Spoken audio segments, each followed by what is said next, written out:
ಕೋಲಾರ ನಗರದ ಎಪಿಎಂಸಿ ಮಾರುಕಟ್ಟೆ ಸಮೀಪದಲ್ಲಿರುವ ಹೋಟೆಲ್ ಕೋಲಾರ ಇನ್ ಮೇಲೆ ಕೋಲಾರ ನಗರ ಠಾಣೆ ಪೊಲೀಸರು ದಾಳಿ ನಡೆಸಿ ವೇಶ್ಯಾವಾಟಿಕೆ ದಂಧೆಯನ್ನು ಪತ್ತೆ ಹಚ್ಚಿದ್ದಾರೆ.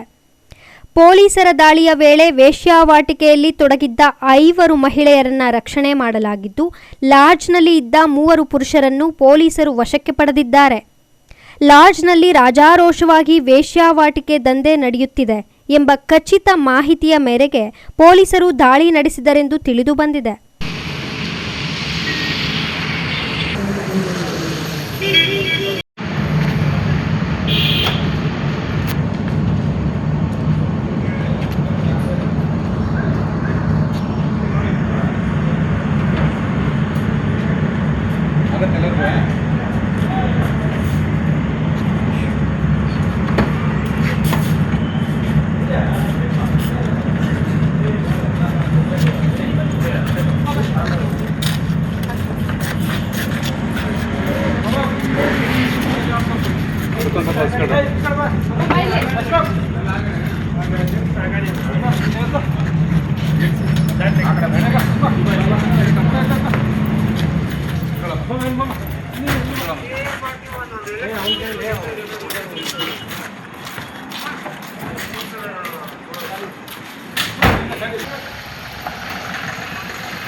ಈ ಸಂಬಂಧ ಕೋಲಾರ ನಗರ ಠಾಣೆಯಲ್ಲಿ ಪ್ರಕರಣ ದಾಖಲಾಗಿದ್ದು, ಪೊಲೀಸರು ಮುಂದಿನ ತನಿಖೆ ಕೈಗೊಂಡಿದ್ದಾರೆ.